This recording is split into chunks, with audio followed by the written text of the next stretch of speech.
या देवी सर्वभूतेषु शक्ति रूपेण संस्थिता नमस्तस्यै नमस्तस्यै नमस्तस्यै नमो नमः। भगवान ब्रह्मा से वरदान पाकर महिषासुर अपनी असुर प्रवृत्ति के कारण दुरुपयोग करने लगा तथा सभी पर अत्याचार करने शुरू कर दिए। उसके अत्याचार से संपूर्ण मानव सभ्यता तथा देवता आतंकित थे। वह बेवजह मनुष्यों को मारने लगा तथा देवताओं को तंग करने लगा। इससे चारों ओर अधर्म की स्थापना हो गई।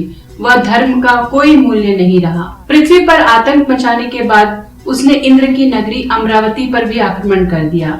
वह सभी देवताओं को पराजित कर दिया। उसकी असुर सेना के सामने कोई नहीं टिक पाया था। सभी देवता भगवान शिव व विष्णु से सहायता मांगने गए। तब दोनों ने देवताओं के साथ मिलकर महिषासुर की सेना के साथ युद्ध किया, किंतु महिषासुर को मिले वरदान के फलस्वरूप वे भी उसे नहीं हरा सके। यह देखकर दोनों अत्यंत क्रोधित हो गए।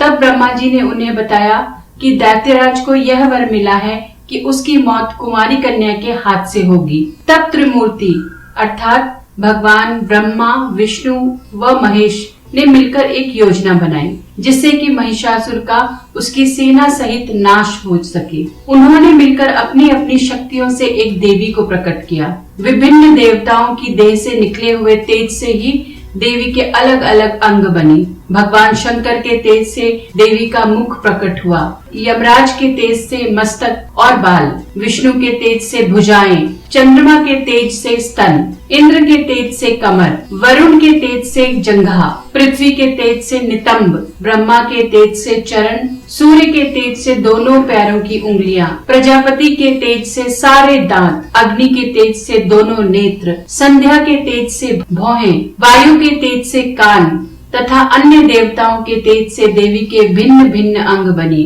फिर शिव जी ने उस महाशक्ति को अपना त्रिशूल दिया। लक्ष्मी जी ने कमल का फूल, विष्णु ने चक्र, अग्नि ने शक्ति व बाणों से भरे तरकश, प्रजापति ने स्फटिक मणियों की माला, वरुण ने दिव्य शंख, हनुमान जी ने गदा, शेषनाग ने मणियों से सुशोभित नाग, इंद्र ने वज्र, भगवान राम ने धनुष, वरुण देव ने पाश व तीर, ब्रह्मा ने चारों वेद, हिमालय पर्वत ने सवारी के लिए शेर प्रदान किया। इसके अतिरिक्त समुद्र ने बहुत उज्जवल हार, कभी न फटने वाले दिव्य वस्त्र, चूड़ामणि, 2 कुंडल, हाथों के कंगन, पैरों के नुपुर तथा अंगूठियां भेंट की।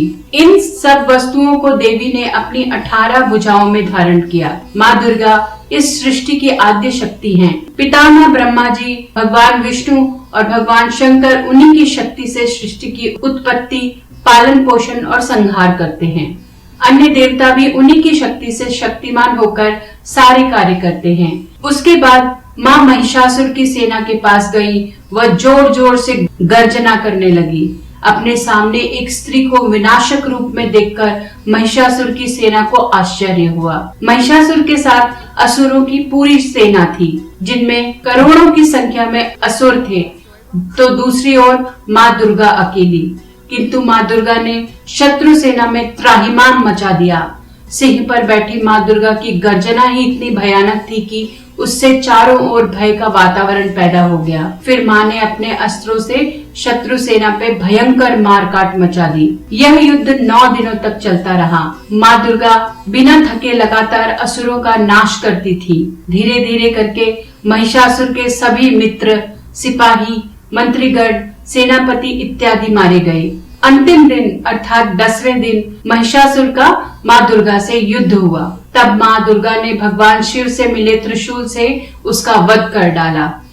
सर्व मंगल मांगल्ये शिवे सर्वार्थ साधिके शरण्ये त्र्यंबके गौरी नारायणी नमस्तुते।